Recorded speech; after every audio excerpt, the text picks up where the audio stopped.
Police system இன் modern India. Police system அப்படிங்கிறது modern இந்தியாவில் எப்படி வந்து எவால்வ் ஆச்சு அப்படிங்கிறத பார்க்கலாம். இன் ப்ரீனுக்கு வந்து கலோனியல் இந்தியா, அதாவது கலோனியல் இந்தியாவுக்கு முன்னாடி the government under the Mughal rules Mughals rule பண்ணிட்டு இருந்தாங்க இல்லையா. பிரிட்டிஷ் ரூல் பண்ணுறதுக்கு முன்னாடி முகல்ஸ் வந்து ரூல் பண்ணிட்டு இருந்தாங்க இல்லையா. அந்த டைமில் the Mughals under the Mughal and other native state were autocratic in nature and lacked a separate and formal police system. Okay, இந்த செப்பரேட்டான ஒரு ஃபார்மலான போலீஸ் சிஸ்டம்லாம் அப்போ மோஸ்ட்லி என்ன அப்படின்னு பார்த்தா கிடையாது Mughal பீரியட்லலாம். ஹாவெவர் there have been there was no god since time immemorial protecting village at night. நைட்டில் வந்து village வந்து ப்ரொடக்ட் பண்ணுறதுக்குன்னு சொல்லிட்டு ஊர்காவல்காரங்க அப்படி சொல்லுவாங்க இல்லையா, அந்த வாட்ச் கார்ட்ஸ் தான் இருப்பாங்க. Later under the Mughal rule there were a Mughal rule அப்போமோச்சில் ஃபௌஜ்தார் அப்படிம்பாங்க. இந்த ஃபௌஜ் இந்த ஃபௌஜ் FAUJDARS. ஓகே, ஃபௌஜ்தாஸ் அப்படிம்பாங்க. ஹூ ஹெல்ப்டு, ஓகே, அவங்க யாருக்கு எதுக்கு ஹெல்ப் பண்ணுவாங்க அப்படின்னா இன் மெயின்டைனிங் லா அண்ட் ஆர்டரை வந்து மெயின்டைன் பண்ணுறதுக்கு முகல் ரூலில் வந்து ஹெல்ப் பண்ணுறவங்க தான் யார், ஃபௌஜிதாஸ் அப்படிம்பாங்க.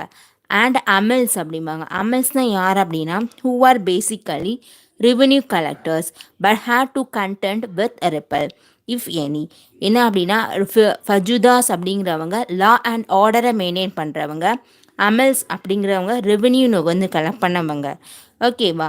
த கோட்வால் அப்படிங்கிறவங்க was responsible for maintenance of law and order in the cities. சிட்டிஸில் லா அண்ட் ஆர்டரை மெயின்டைன் பண்ணுறவங்க தான் இந்த கோத்வால் அப்படிங்கிறவங்க. ஃபஜும்தோ maintaining law and order, amils ரெவென்யூனுக்கு வந்து collector, kotwal maintenance of law and order in the city. Even during the dual rule in Bengal. பெங்காலில் டூயல் ரூல் இருந்துச்சு இல்லையா, ராபர்ட் கிளைவ் கொண்டு வந்த இந்த டூயல் சிஸ்டம் ஆஃப் வந்து கவர்மெண்ட் அப்படிங்கிறது பெங்காலில் இருக்கும் போச்சுல. Bengal, Bihar and Orissa between 1765 and 1772. Okay, அந்த பீரியடில் ஜமீன்தார் was expected to maintain the staff include தனேதாஸ் for law and order duties. என்ன அப்படின்னு பார்த்தா அந்த பீரியட்லேயும் ஜமீன்தார்ஸ் ஆர் எக்ஸ்பெக்டட். ஓகே, அவங்க தான் என்ன பண்ணியிருக்காங்க அப்படின்னா ஜமீன்தார் அவங்க ஸ்டாஃப்ஸ் இன்க்ளூடிங் தனேதர் அப்படிங்கிறவங்கள வச்சுட்டு லா அண்ட் ஆர்டர் டியூட்டிஸை மெயின்டைன் பண்ணிட்டு இருந்திருக்காங்க. For maintaining peace as well as dealing with crime and criminal. யார், okay, dual system Bengal Bihar ஒரிஷாவில் நடந்த போச்சுலேயும் ஓகே தனேதாஸ் அப்படிங்கிறவங்க என்ன பண்ணியிருக்காங்க, லா அண்ட் ஆர்டரை மெயின்டைன் பண்ணிட்டு இருந்திருக்காங்க. But very often zamindars neglected the duties. Zamindars தான் என்ன பண்ணிட்டு இருக்காங்க அப்படின்னா இந்த law and order duties maintain பண்ணிட்டு இருக்காங்க. ஆனால் ஜமீன்தாஸ் அந்த டியூட்டியை நெக்லெக்ட் பண்ணதுக்கு அப்புறமா தே ஆர் ஈவன் வந்து set to have colluded, okay, அதாவது cooperate, okay, colluded with dacoits and shared their loot. Zamindars என்ன ஆரம்பிச்சிட்டாங்க அப்படின்னா துரோகி இது பண்ணுவாங்க இல்லையா, ராபரி பண்ணுவாங்கல்ல, அவங்க கூட எனக்கு வந்து சேர்ந்துட்டு அவங்க எனக்கு வந்து பிளெண்ட் பண்ண அந்த ராபர்ஸ் லூட் பண்ணுவாங்க இல்லையா, அதில் என்ன பண்ணுவாங்க அப்படின்னு பார்த்தோம் அப்படின்னா they were even said to have வந்து colluded with decorates and share they loot. அவங்கக்கிட்ட என்ன பண்ணுவாங்க அப்படின்னா பிளெண்ட் பண்ணுவாங்க இல்லையா, அது அவங்கள்ட்ட ஷேர் வாங்கிக்கிட்டு இது பண்ணுவாங்க. யார், ஜமீன்தாஸ் அப்படி இருந்திருக்காங்க. 1770 institution of the faujdar and amils were abolished. 1770 faujdars amils அப்படிங்கிறவங்களாம் அபாலிஷ்னுக்கு வந்து பண்ணப்பட்டிருக்காங்க. However in 1774 Warren Hastings restored the institution of faujdars and asked the zamindars to assist them in suppression of disorder, violence and disorder. என்ன அப்படின்னு பார்த்தோம் அப்படின்னா 1774 இப்படி லூட் பண்ணுறவங்களாம் இருக்கும் போச்சுல, அதை வந்து இது பண்ணுறதுக்கு அந்த ஃபஜுதார் அபாலிஷ் பண்ணிட்டாங்க. 1770 இந்த லா அண்ட் ஆர்டர் மெயின்டைன் பண்ண ரெவென்யூ கலெக்டர்லாம் வச்சுருந்தாங்க இல்லையா, இவங்களெல்லாம் அபாலிஷ் பண்ணிவிட்டு 1774 வாரன் ஹாஸ்டிங் அவங்க இன்ஸ்டியூட் ஆஃப் வந்து ஃபஜுதாஸ் ஓகே அப்படிங்கிறத ரிஸ்டோர் பண்ணாங்க, திரும்பி கொண்டு வந்தாங்க வாரன் ஹாஸ்டிங் அவங்க. And asked zamindar to assist them in suppression of dacoit, violence and disorder. In 1775 என்ன நடந்திருக்கு அப்படின்னு பார்த்தோம் அப்படின்னா faujdar thanas were established in the major towns of large district. பெரிய பெரிய மாவட்டங்களில் ஃபஜுதார் தனாஸ் அப்படிங்கிறவங்க எக்ஸ்டாப்ளிஷ் பண்ணப்படுறாங்க and were assisted by several small police station. ஓகேவா, ஒன்றும் கிடையாது. முகல்ஸ் பீரியடில் ஃபஜுதாஸ் அமல்ஸ் அப்படிங்கிற 2 இது இருந்திருக்கு. அவங்க வந்து law and artery revenue collect பண்ணுறது எல்லாம் பார்த்துருக்காங்க. கோத்வால் அப்படிங்கிறவங்க போலீஸ் ஒர்க்லாம் பண்ணியிருக்காங்க. அதுக்கப்புறம் என்னாச்சு அப்படின்னு பார்த்தா டூயல் சிஸ்டம் நடக்கும்போது சொல்லி ஜமீன்தார்கிட்ட என்ன அப்படின்னா அந்த பொறுப்பு வந்து ஒப்படைக்கப்படுது. லா அண்ட் ஆர்டர் மெயின்டைன் பண்ண இது ஒப்படைக்கப்படுது. ஆனால் ஜமீன்தார் என்ன பண்ணுவாங்க அப்படின்னு பார்த்தா யார் கூட கோஆப்ரேட் பண்ணுவாங்க அப்படின்னா இந்த கேங்காக வந்து என்னது ராபரி பண்ணுவாங்க இல்லையா, அவங்க கூட சேர்ந்துட்டு அவங்க வந்து பிளென் பண்ணின அந்த ஆர்டிகல்ஸில் ஷேர் வாங்கிக்கிட்டு விட்டுருவாங்க ஜமீன்தாஸ். அதனால் என்ன அப்படின்னா 1770 அந்த போஸ்ட் எல்லாம் என்னது அபாலிஷ் பண்ணப்படும். 1774 வான் ஹாஸ்டிங் அப்படிங்கிறவங்க திரும்பி கொண்டு வந்து அந்த போஸ்ட்டு கொண்டு வந்து இந்த வயலன்ஸ் அதெல்லாம் என்ன பண்ணுவாங்க சப்ரஸ் பண்ண பார்ப்பாங்க. 1775 ஃபஜுதார் தனாஸ் அப்படிங்கிறது எக்ஸ்டாப்ளிஷ் பண்ணப்படும். எல்லா மாவட்டம் முக்கியமாக இருக்கக்கூடிய எல்லா டிஸ்ட்ரிக்ட்லேயுமே ஃபஜுதார் தனாஸ் அப்படிங்கிறவங்க எக்ஸ்டாப்ளிஷ் பண்ணப்படுவாங்க. அவங்களுக்கு ஹெல்ப் பண்ண போலீஸ் ஸ்டேஷனும் இருக்கும். ஓகேவா, இதான் நடந்துகிட்ருக்கு. அதுக்கப்புறம் பார்த்தோம் அப்படின்னா an account of ready development in the police system under the British have been given below. Okay, என்னென்ன இருக்குது அப்படின்னு பார்க்கலாம். பிரிட்டிஷ் பீரியடில் 1791 கார்ன்வாலிஸ் அப்படிங்கிறவங்க organised regular police force to maintain law and order by going back to and modernising the old Indian system of thanas in the district under the Daroga and a superintendent of police at the head of a district. He relieved the Jamindars of their police duties. என்ன அப்படின்னா 1791 Cornwallis அப்படிங்கிறவங்க என்ன பண்ணுவாங்க அப்படின்னா police force கிட்ட என்ன பண்ணுவாங்க அப்படின்னா அவங்க தான் லா அண்ட் ஆர்டர் இது பண்ணுறதுக்கு ரெகுலரான ஒரு போலீஸ் ஃபோர்ஸை ஆர்கனைஸ் பண்ணுவாங்க Cornwallis. And by going back to and modernizing the old Indian system of தனாஸ், முன்னாடி என்ன அப்படின்னா ஒவ்வொரு வந்து மாவட்டத்துலேயும் தனாஸ் அதாவது சர்க்கிள்ஸ் அப்படிங்கக்கூடிய இதெல்லாம் வச்சுருந்தாங்க. அண்டர் த டரோகா சிஸ்டமுக்கு வந்து டரோகா அப்படிங்கக்கூடிய சிஸ்டம் படி SP at the head of a district அதில் என்ன பண்ணுறாங்க அப்படின்னா எல்லாத்தையும் மாடர்னைஸ் பண்ணுறாங்க. ஓல்டு சிஸ்டமாக இருக்கிறத மாடர்னைஸ் பண்ணுறாங்க. டரோகா அப்படிங்கிறதுலாம் வந்து மாடர்னைஸ் பண்ணுறாங்க. அதுக்கப்புறம் ஹெட் ஆஃப் அ டிஸ்ட்ரிக்ட் ஒரு மாவட்டத்துடைய ஹெட் ஆட்டு அதான் டிஸ்ட்ரிக்டோட ஹெட் ஆட்டு சூப்பரண்ட் ஆஃப் போலீஸ் எஸ்பியை வந்து ஆக்குறாங்க. He relieve the zamindar of their police duty. ஜமீன்தாருக்கு வந்து கொடுக்கப்பட்டிருந்தது இல்லையா, நீங்கள் வந்து லா அண்ட் ஆர்டர் மெயின்டைன் பண்ணுங்க அப்படிங்கக்கூடிய டியூட்டி வந்து அவங்க வந்து ரிலீஃப் ஆகுறாங்க. அதை வந்து எஸ்பி அவங்கள்ட்ட கொடுக்குறாங்க. சூப்பரண்ட் ஆஃப் போலீஸ்னு ஒரு போஸ்ட்டை இது பண்ணி அவங்களுக்கு வந்து அந்த ஒர்க்கை அசைன் பண்ணுறாங்க. 1808 மயோ அப்படிங்கிறவங்க appointed the SP for each division helped by a number of spies. என்ன அப்படின்னு பார்த்தா ஸ்பை வச்சு, அதாவது ஸ்பையை என்ன சொல்லுவாங்க அப்படின்னா கொயான்டாஸ். கொயான்டாஸ் அப்படிம்பாங்க. அந்த ஸ்பையை வச்சு என்ன பண்ணுறாங்க அந்த இது மூலமாக எஸ்பி என்ன பண்ணுவாங்க அப்பாயிண்ட் பண்ணுவாங்க சூப்பரண்ட் ஆஃப் போலீஸை. யார் 1808 மயோ அப்படிங்கிறவங்க எஸ்பி அப்பாயிண்ட் பண்ணுவாங்க. ஒவ்வொரு டிவிஷனுக்கும் எஸ்பி அப்பாயிண்ட் பண்ணுவாங்க.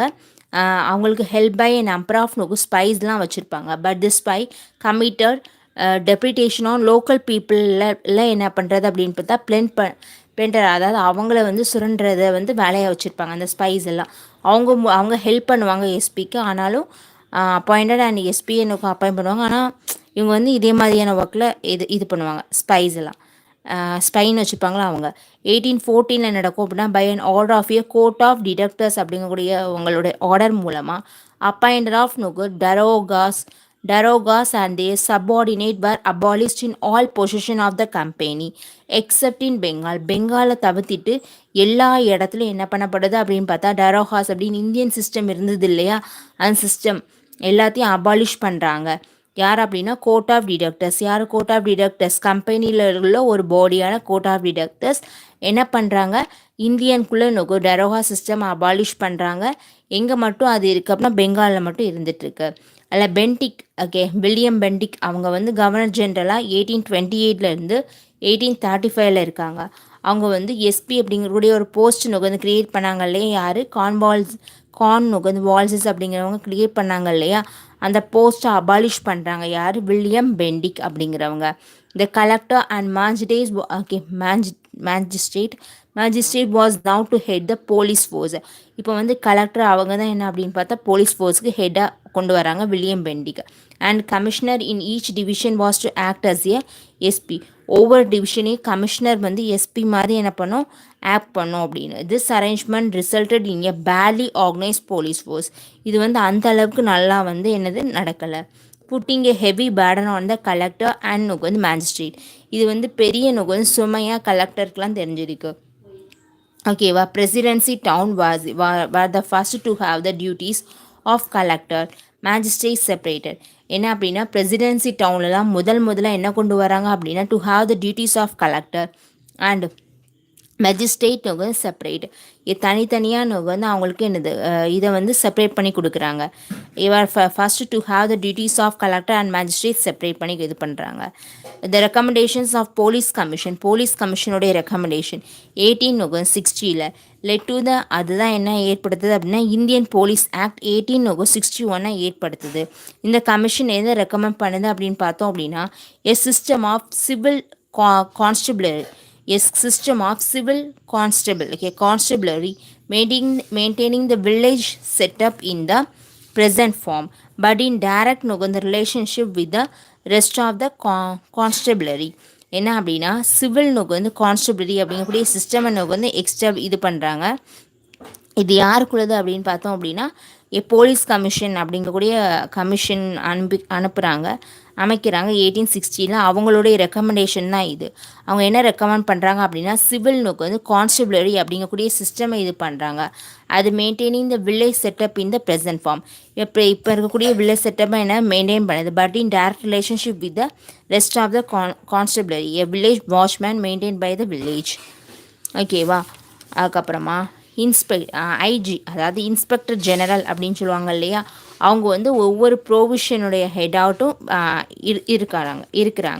இருக்கணும். இது வந்து என்ன அப்படின்னு பார்த்தா இந்த போலீஸ் ஆக்ட் 1861 படி ஓகே அவங்களோட ரெக்கமெண்டேஷன் படி ஒவ்வொரு ப்ரொவிஷனையும் ஒரு ஐஜி வைக்கணும். அதாவது இன்ஸ்பெக்டர் ஜெனரல் இருக்கணும் as head in the provision. Deputy நோக்கு வந்து IG as a head in the range and SP as the head of a district. ஒவ்வொரு மாகாணத்துக்கும் என்ன அப்படின்னா ஐஜி இன்ஸ்பெக்டர் ஜெனரல் இருக்கணும். ஒவ்வொரு டிஸ்ட்ரிக்ட்டுக்கும் என்னது எஸ்பி இருக்கும், சூப்பரண்ட் ஆஃப் போலீஸ் இருக்கணும் அப்படின்னு சொல்லிட்டு. இந்த போலீஸ் நோக்கு the police gradually succeed in crapping criminal act. நிறைய வந்து கிரிமினல் ஆக்ட் குற்றங்கள் இது பண்ணுறது கிராஜுவலாக என்ன ஆகுது அப்படின்னா கம்மியாகுது. அதில் இதுவும் சக்சீடும் வந்து ஆகுறாங்க. ஓகேவா. சச்சஸ் வந்து டெக்கோட்ரி துகி எல்லாமே என்ன அப்படின்னு பார்த்தோம் அப்படின்னா கம்மியாகுது. ஓகேவா. குற்றங்கள் கம்மியாகுது. But while dealing with the public attitude of the police was unsympathetic. அதாச்சு ஆனால் போலீஸ் வந்து மக்கள்கிட்ட என்ன எப்படி நடந்துக்கிறாங்க அப்படின்னா ஒரு இரக்கமற்று தான் நடந்துக்கிறாங்க. கிரிமினல் அதெல்லாம் வந்து இதெல்லாம் கம்மியாகுது, க்ரைம் கம்மியாகுது. ஆனால் மக்கள்கிட்ட ஒரு இரக்கம் இல்லாமல் நடந்துக்கிறாங்க police. The police was also use to suppress the national மூமெண்ட்டை சப்ரஸும் வந்து பண்ணுறாங்க. The was also used to suppress the national மூமெண்ட்டை சப்ரஸ் பண்ணவும் போலீஸ் யூஸ் ஆகுறாங்க. த பிரிட்டிஷ் எப்போ அந்த பிரிட்டிஷ் பீரியடில் த பிரிட்டிஷ் டிட் நாட் வந்து created and all India police அப்படிங்கக்கூடிய விஷயத்தை பிரிட்டிஷ் வந்து கிரியேட் பண்ணலை. The Police Act 1861 presented the guidelines for the police setup in the provisions. ஒவ்வொரு மாகாணத்துக்கும் எப்படி வந்து போலீஸ் செட்டப் வந்து கிரியேட் பண்ணோம் அப்படிங்கிறத போலீஸ் ஆக்ட் 1861 அப்படிங்கிறது ப்ரெசென்ட் பண்ணுது. அதுக்கான கைட்லைன்ஸை சொல்லுது. அதுக்கப்புறம் 1903 when Harshan was a governor general. Harshan என்ன ஆகுறாங்க, கவர்னர் ஜெனரலாக வராங்க. அவன் போச்சில் போலீஸ் கமிஷனை வந்து செட்டப் பண்ணப்படுது. யாரால அப்படின்னா சார் வந்து ஆண்ட்ரியூ ஃப்ராசர் அப்படிங்கிறவங்கனால செட்டப் பண்ணப்படுது. ரெக்கமெண்டட் சம் ஃபேர் வந்து ரீச்சிங் போலீஸ் ரிஃபார்மை என்ன பண்ணுறாங்க, ரெக்கமெண்ட் பண்ணுறாங்க. The commission suggest that junior police official should not be promoted to high official. Junior police அஃபிஷியலை என்ன பண்ணக்கூடாதான், ஹை அஃபிஷியலாட்டு ப்ரொமோட் பண்ணக்கூடாது. that senior officials should be recruited directly. அது மாதிரி சீனியர் அஃபிஷியல்ஸை டேரெக்டாக ரிக்ரூட் பண்ணணும். இதெல்லாம் யார் அப்படின்னு பார்த்தோம் அப்படின்னா ஹர்ஷன் அவங்களால வந்து இதுபடுத்தப்பட்ட கமிஷன். சார் வந்து ஆண்ட்ரியூ ஃபராசர் அவங்களுடைய ரெக்கமெண்டேஷன் தான் என்ன அப்படின்னா அவங்களோட சஜஷன் தான் ஜூனியர் போலீஸ் அஃபிஷியலை என்ன பண்ணக்கூடாது ப்ரொமோட் பண்ணக்கூடாது ஹையர் பொசிஷனுக்கு.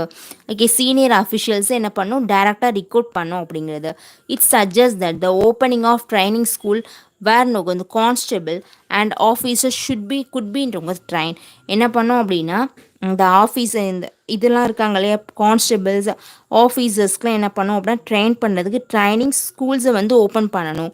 அதெல்லாம் என்ன அப்படின்னு பார்த்தோம் அப்படின்னா சஜஸ்ட் பண்ணலாம். Opening of training schools where constables and officer could be trained. Increasing the strength of the police force in all provisions. எல்லா மாகாணத்துலேயும் போலீஸுடைய நோக்கு வந்து இது அதிகரிக்கணும்.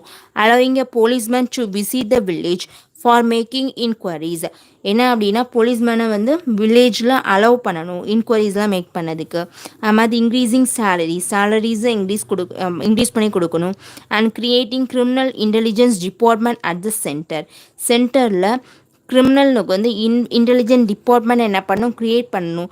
இதெல்லாம் யாருக்குள்ளது அப்படின்னு பார்த்தா ஹர்ஷனுக்கு வந்து அவங்க அவங்க இதில் நோக்கு வந்து அமைக்கப்பட்ட இந்த போலீஸ் கமிஷனான நோக்கு சார் நோக்கு ஆண்ட்ரி ஃபெராசர் அவங்க வந்து அவங்களுடைய ரெக்கமெண்டேஷன். ஓகேவா, ஃபாலோயிங் த ரெக்கமெண்டேஷன். இந்த ரெக்கமெண்டேஷன் படி சார் நோக்கு வந்து ஆண்ட்ரி ஃப்ராசர் அவங்களோட ரெக்கமெண்டேஷன் படி கொண்டு வரணும்னு இதெல்லாம் சொல்லியிருக்காங்க. அவங்களோட ரெக்கமெண்டேஷன் படி டிபார்ட்மெண்ட் ஆஃப் கிரிமினல் வந்து இன்டெலிஜென்ட் அப்படிங்கிறது கிரியேட் பண்ணப்படுது. Was attach to the government of India and it become the central domestic and foreign intelligence ஏஜென்சியாக எனது மாறுது. எது டிபார்ட்மெண்ட் ஆஃப் கிரிமினல் இன்டெலிஜென்ஸ் அப்படிங்கிற ஒன்று என்ன பண்ணப்படுது டெவலப் பண்ணப்படுது. ஓகேவா, கிரிமினல் இன்வெஸ்டிகேஷன் டிபார்ட்மெண்ட்டும் என்ன பண்ணுறாங்க setup in all the provisions of British இந்தியாவில் எங்கும் என்ன அப்படின்னா கிரிமினல் இன்வெஸ்டிகேஷன் டிபார்ட்மெண்ட்டுக்கு கிரியேட் பண்ணப்படுது. 1929 கிரிமினல் இன்வெஸ்டிகேஷன் டிபார்ட்மெண்ட்டை என்ன பண்ணுறாங்க டிவைட் இன்ட்டு என்னதான் divide special branch CID and crime branch சொல்லிட்டு டிவைட் பண்ணுறாங்க. எமோஷனல் 1929 வந்து டிவைட் பண்ணுறாங்க. Criminal Investigation Department CID was set up in all the provision of British India. In 1929, Criminal Investigation Department was divided into Special Branch, CID and Crime Branch and divide ஆகுது. In the following year in the years that followed, the Indian police developed as an agency of the government to help sustain the huge structure of the British India. British ராஜுக்கு வந்து sustain பண்ணி இருக்கிறதுக்கு Indian police last என்ன பண்ணுறாங்க help பண்ணுறாங்க. இந்த growing nationalist movement fighting for self government in India face the repressive policies of the government. என்ன அப்படின்னா நேஷனலிஸ்ட் மூமெண்ட் எல்லாம் என்ன பண்ணப்படுது அடக்கப்படுது. ஓகேவா, இது மூலமாக அப்படின்னு இந்த ரெப்ரெசிவ் பாலிசிலாம் போடுறாங்க. And in this repression the role of the police was clear இந்த ப்ராசஸ். ஓகேவா, அடங்குமுறையில் போலீஸ் வந்து என்ன பண்ணுறாங்க பிரிட்டிஷ்க்கு ஹெல்ப் பண்ணிட்டு இது பண்ணுறாங்க. இந்த process police lose the empathy of the Indian masses. ஓகேவா, இந்த என்ன அப்படின்னா இந்தியன் மக்கள்கிட்ட இருக்கக்கூடிய அந்த இந்த அவங்க மேலே கூடிய எம்பத்தியெல்லாம் போலீஸ் வந்து என்னது லாஸ் பண்ணுறாங்க. ஓகேவா, இதான் நடக்குது. என்ன அப்படின்னா பிரிட்டிஷ் இதில் இப்படி கொண்டு வராங்க. ஓகே, இந்த மாகாணத்தில் ஐஜி, அதுக்கப்புறம் மாவட்டத்தில் நோக்கு வந்து எஸ்பி அதாவது சூப்பரண்ட் ஆஃப் நோக்கு வந்து போலீஸ் எல்லாம் க்ரியேட் பண்ணுறாங்க. அதுக்கப்புறமா சார் ஆண்ட்ரி ஃபெராசர் நோக்கு வந்து என்ன நிறைய சஜஷன் கொடுக்குறாங்க. அதுபடி கிரிமினல் இன்டெலிஜென்ட் டிபார்ட்மெண்ட்லாம் ஃபார்ம் ஆகுது. அது ஃபர்தராக 3 டிவைட் ஆகுது 1929. இப்படி ஒரு நல்ல நோக்கு வந்து ஆர்கனைஸான ஒரு போலீஸ் இது வந்து அப்படி உருவாகுது. ஓகே, போலீஸ் சிஸ்டம் இந்த போலீஸ் நோக்கு சிஸ்டம் வந்து உருவாகுது நம்மளோட இந்தியாவில். ஓகேவா, military under the British. Military எப்படி ஃபார்ம் ஆகுதுன்னு பார்ப்போம். 1857க்கு முன்னாடி there were 2 set of military forces under the British control. British கண்ட்ரோலுக்கு கீழே 2 செட் ஆஃப் நோக்கு மிலிட்ரி ஃபோர்ஸஸ் வந்து இருந்திருக்கு which operated in India. First என்ன அப்படின்னு பார்த்தோம் அப்படின்னா first set of unit known as Queen's army. ஒன்று என்ன அப்படின்னா குயின் ஆர்மின்னு சொல்லுவாங்க. Where the serving troops on duty in India. அதை வந்து இந்தியாவில் வந்து என்ன பண்ணுவாங்க அப்படின்னு பார்த்தோம் அப்படின்னா சர்வ் பண்ணுவாங்க அந்த ட்ரூப்ஸ் எல்லாம். எது குயின்ஸ் நொகந்த ஆர்மி அப்படின்னு சொல்லுவோம் இல்லையா அது. The first set of unit known as Queen's நொகந்த army where the serving troops on duty in India. இன்னொன்று என்ன அப்படின்னு பார்த்தா கம்பெனி ட்ரூப். ஒன்று வந்து குயின்ஸ் ஆர்மி அவங்க இது பண்ணுவாங்க இருக்காங்க இல்லையா. இன்னொன்று என்ன அப்படின்னா கம்பெனி ட்ரூப் அப்படிம்பாங்க. A mixture of European regiment of Britain and native regiment recruited locally from India but with British officer. Queen's Army was part of the Crown's military force. ஓகேவா. என்ன அப்படின்னா குயின் ஆர்மி வந்து எது அப்படின்னா குரோனோட military ஃபோர்ஸ்க்கு ஒரு பார்ட்டாக வந்து இருக்குது ஆகுது லாஸ்ட் எமோஜில் அப்படின்னு பார்த்தோம் அப்படின்னா. Okay, other Nogan company troops, mixture of European regiment of Britain and native regiment, recruited locally from India. அவங்களாம் இதில் கம்பெனி ட்ரூப்ஸில் இருக்கிறாங்க but with British officer. The queen's army was a part of the queen army அப்படிங்கிறது என்ன அப்படின்னா க்ரோனோட military ஃபோர்ஸோடைய ஒரு part தான் என்ன அப்படின்னு பார்த்தா குயின்ஸ் ஆர்மி அப்படிங்கிறது. ஓகே, 1857க்கு அப்புறமா systematic reorganisation of army. Army வந்து சிஸ்டமேட்டிக்காக என்ன பண்ணப்படுது அப்படின்னா ஆர்கனைஸ் பண்ணப்படுது, ரீஆர்கனைஸ் பண்ணப்படுது. மோஸ்ட்லி யார் அப்படின்னு பார்த்தோம் அப்படின்னா கவர்னர் ஜெனரலாக இருப்பாங்க அப்படின்னு பார்த்தா டஃப்ரின். ஓகே, டஃப்ரின்ங்கிறவங்க இருப்பாங்க. வாண்ட் இன் டிசம்பர் 1888 என்ன பண்ணப்படுதாங்க அப்படின்னா டஃப்ரின் வந்து என்ன பண்ணப்படுறாரு அப்படின்னு பார்த்தா வார்ன் பண்ணுறாரு. என்ன அப்படின்னா த British should always remember the lesson which were land with such terrible experience 30 years ago. என்ன அப்படின்னா 1888 என்ன பண்ணுறாங்க வார்ன் பண்ணுறாங்க. த British should always be remember. Okay, 1857 revolt நடந்ததை என்னது அதில் நடந்த பாடத்தை வந்து என்ன பண்ணிக்கோங்க கற்றுக்கோங்க. ஓகே, அதை ரிமெம்பர் பண்ணுங்க அப்படின்னு சொல்லிட்டு டஃபின் சொல்கிறார். 30 years ago to prevent the recurrence of another revolt was the main reason behind this reorganization. இதை வந்து இந்த ரிவால்ட்டை வந்து ப்ரிவென்ட் பண்ணுறதுக்கு ரெக்கரன்ஸ் ஆஃப் அனதர் ரிவால்ட் திரும்பி வரக்கூடாது இல்லையா, அதை அந்த ரிவால்ட் இனிமேல் நடக்காமல் இருக்கிறதுக்கு என்ன பண்ணும் வாஸ் அ மெயின் ரீசன் அதனால தான் என்ன அப்படின்னா 1857 ரிவால்ட்னால தான் இந்த மிலிட்ரி அப்படிங்கக்கூடிய விஷயத்தை ரீஆர்கனைஸ் பண்ணோம் அப்படிங்கிறதே கொண்டு வராங்க. Indian army was to be use to defend the Indian territory of the empire from other the imperialist power in the region. என்ன அப்படின்னா இந்தியன் டெரிட்டரி எல்லாம் இந்தியன் ஆர்மி என்ன பண்ணுது பாதுகாக்குது. ஓகே, மற்ற நுகர்ந்து இம்பீரியலிஸ்ட் பவரான Russia, Germany, France army was to be used for expansion in Asia, Africa. Expand பண்ணோம். ஓகேவா, Indian branch of the army was use பண்ணப்பட்ட. Okay, British section was to B used as an army of occupation. ஓகேவா, expansion பண்ணுறதுக்கு Asia ஆஃப்ரிக்காவில் expand பண்ணுறதுக்கு Indian பிரான்ச்சும். Okay, British section வந்து எதுக்கு யூஸ் ஆகுது அப்படின்னு பார்த்தா ஆக்குபை பண்ணுறதுக்கு guarantee a guarantee of British hold over India. It to begin with domination of the European branch over the Indian branches. Indian branches விட European branch என்ன பண்றாங்க was ensured. The commission of 1859 and 1879 insisted on the principle of one third military army. என்ன பண்ணப்படுது அப்படின்னு பார்த்தா த commission of 1859 and 79 அந்த பீரியடில் white army வந்து இருக்கணும் அப்படின்னு சொல்லிட்டு ஆஸ் அகேன்ஸ்ட் 1857க்கு முன்னாடி எத்தனை பேர் இருந்தாங்க அப்படின்னு பார்த்தா 14% இருந்தாங்க. இப்போ வந்து 1/3 ஒயிட் ஆர்மி வந்து இருக்கணும்னு சொல்லிட்டு அதை வந்து இன்சிட் பண்ணுறது எது அப்படின்னு பார்த்தா எந்த commission 1859 and 1879 commission.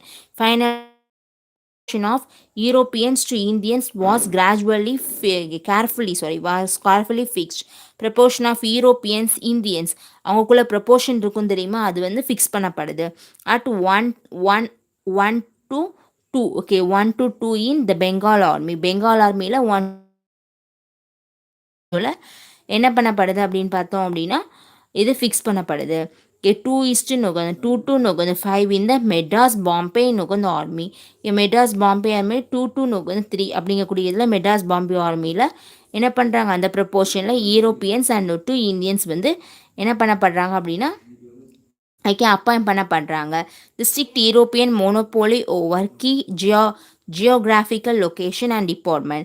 Strictana Europeans monopoly over key geographical location and department such as artillery, tanks and maintained. armed no the crops was maintained. Okay, even the rifles of an inferior quality. இந்தியன்ஸ்க்கு கொடுக்கப்பட்ட துப்பாக்கி கூட inferior குவாலிட்டியே தான். ஓகேவா, quality வந்து இன்ஃபீரியரான quality தான் கொடுக்குறாங்க. Indians were not allowed in this high tech department. High tech டிபார்ட்மெண்ட்டில் Indians என்ன பண்ண மாட்டேங்காங்க, அலோவ் பண்ண மாட்டேங்காங்க. டில் த செகண்ட் வேர்ல்டு வார் வரைக்கும் என்ன பண்ணலாம் அப்படின்னு பார்த்தா ஹைடெக் டிபார்ட்மெண்ட்டில் இந்தியன்ஸை அலோவ் பண்ணலை. No Indians were allowed in the officer நோக்கு rank and highest rank and Indian நோக்கு could reach till 1914 was that of a subedar. A subedar only from a 1918 onward Indian allowed in the commission. என்ன அப்படின்னா 1914 வரைக்குமே என்ன அப்படின்னு பார்த்தா சுபீதார் அந்த post வரைக்கும் தான் என்ன அப்படின்னா இந்தியன்ஸ் வந்து போக முடியும். அதுக்கப்புறம் தான் என்ன அப்படின்னா கமிஷனராக போஸ்டிங்லாம் போட்டிருக்காங்க, இந்தியன்ஸை அலோவ் பண்ணியிருக்காங்க. ஆஸ் லேட்டஸ்ட் 1926 ஒரு கமிட்டி போடுறாங்க. இந்தியன் வந்து சாந்துரஸ்ட் கமிட்டி அப்படின்னு சொல்லிட்டு was visualised a 50% officer cadet for 1952. ஓகேவா, was reorganized பண்ணப்படுது on the basis of the policy of balance and counter policy or divide and rule. Balance and counter policy or divide and rule அப்படிங்கிறபடி அதை base பண்ணி என்னது reorganise பண்ணப்படுது. 1879 army commission had emphasized the next to the grand counterpoise of the sufficient European force comes the counterpoise of native against native, an ideology of martial race and non-martial race which assumed that the good soldier could come only from some specific community. A good soldier என்ன பண்ணுவாங்க அப்படின்னா சில ஸ்பெசிஃபிக்கான கம்யூனிட்டிலேருந்து தான் வந்தாங்க. Develop நோக்கு வந்து particularly from the late 1880 under Lord Robert, the commander-in-chief from 1887 to 1892. It was used to justify a discriminatory recruitment policy. என்ன அப்படின்னா பாகுபாடு இருந்த recruitment பாலிசியில் directed towards Sikh, Gurkhas, Badans who had assisted in the suppression of revolt. 1857 revoltல இந்த வந்து ஹிந்து இதுன்னு சொல்லுவாங்க, அந்த கம்யூனிட்டியில் உள்ளவங்க எல்லாரும் என்ன பண்ணுறாங்க அப்படின்னு பார்த்தா பிரிட்டிஷ்க்கு ஹெல்ப் பண்ணுறாங்க. அதனால் அவங்கள தான் என்ன பண்ணுறாங்க அப்படின்னா மெஜாரிட்டியாக என்ன பண்ணுறாங்க அப்படின்னா ரிக்ரூட் பண்ணுறாங்க. அதில் வந்து என்னது டிஸ்கிரிமினேஷன் இருக்குது. who had assisted in the suppression of வந்து revolt and were relatively marginal social group, therefore less likely to be affected by nationalism. The soldier from Awadh, Bihar, Central India and South India who had participated in the revolt were declared to be the non-martial. என்ன அப்படின்னு பார்த்தா நிறைய soldiers வந்திருப்பாங்க, Awadh, Bihar, central India, south இந்தியாவிலேருந்து வந்திருக்கவங்கள நான் martial அப்படின்னு சொல்கிறாங்க.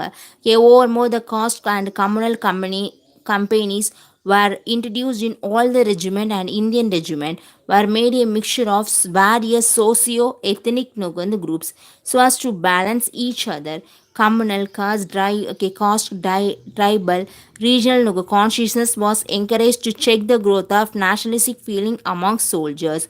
Charles Wood, the Secretary of State for India, said, I wish to have a different and rival spirit in different regiment so that the Sikh might fire into Hindu Gurkhas into either without any crumple in case of need. Finally, the conscious effort was made to isolate the soldiers from life and thought of rest of the population through measures such as preventing newspaper, journals and nationalist publication from reaching them. On the whole, the British Indian Army remained a costly military missions. Okay, British Indian Army க்கு என்னது costly military machine என்ன அப்படின்னு பார்த்தா ஒன்றும் இல்லை. Communal இதை பண்ணி என்ன டிஸ்கிரிமினேஷன் நடந்திருக்கு அந்த ஆர்மிக்குள்ளேயே. 1857 சீக்ஸ், அதுக்கப்புறமா யார் குர்காஸ், பதான்ஸ் அப்படிங்கக்கூடிய கம்யூனிட்டிஸ்லாம் அவங்களாம் என்ன பண்ணியிருக்காங்க அப்படின்னா பிரிட்டிஷ் அவங்களுக்கு ஹெல்ப் பண்ணியிருக்காங்க. அவங்களுக்கு நம்பிக்கை உள்ள லாயலாக இருந்திருக்காங்க. அதனால் அவங்களுக்கு வந்து ப்ரிஃபரன்ஸ் வந்து அதிகமாக கொடுக்குறாங்க. மற்ற பகுதியிலேருந்து வந்து வரவங்களை விட அந்த கம்யூனிட்டியிலேருந்து வந்தவங்களுக்கு, நார்த் வெஸ்டர்ன் ப்ரொவிஷன்லேருந்து வந்தவங்களுக்கு நிறைய ப்ரிஃபரன்ஸ் கொடுக்குறாங்க. இது வந்து நடக்குது. ஓகேவா, அதுதான் சொல்கிறாங்க. ஓகே, சார்லஸ் வுட் அப்படிங்கிறவங்களும் I wish to have a different and rival spirit in different regiment so that the Sikh might fire into Hindu and Gurkha into either without any scruple in case of need அப்படின்னு சொல்லிட்டு. ஓகேவா, என்ன அப்படின்னா இதுதான் நடக்குது, அவ்வளோ வேறு ஒன்றும் இல்லை. நிறைய கமிட்டி இது பண்ணப்படுது. 1857க்கு முன்னாடி வந்து 1857க்கு அப்புறமாட்டு அப்படி சொல்லிட்டு 1857க்கு முன்னாடி குயின் ஆர்மி, அதுக்கப்புறம் கம்பெனிஸ் வந்து ட்ரூப்ஸ் அப்படிலாம் இருந்திருக்கு. குயின் ஆர்மியில் என்ன அப்படின்னா இந்தியன் இதெல்லாம் இருந்திருக்காங்க. குயின்ஸ் ஆர்மி அப்படிங்கிறது க்ரோன் மிலிட்ரி ஃபோர்ஸ்க்கு கீழே ஒரு பார்ட்டாக இருந்திருக்கு. இதெல்லாம் நடந்துகிட்ருக்கு. அதுக்கப்புறம் தான் என்ன பண்ண வந்திருக்காங்க அப்படின்னு பார்த்தா நிறைய கமிட்டிலாம் போட்டு ஓரளவுக்கு இதாக கொண்டு வந்திருக்காங்க. ஓகே ஃப்ரெண்ட்ஸ், இவ்வளோ தான் என்ன நடக்குது அப்படின்னா போலீஸ் அண்ட் வந்து மிலிட்ரி நோக்கு அந்த பிரிட்டிஷ் ரூலில் நடந்தது. ஓகேவா, தேங்க்யூ மை டியர் ஃப்ரெண்ட்ஸ். பிறகு பார்க்கலாம் ரிமைனிங்.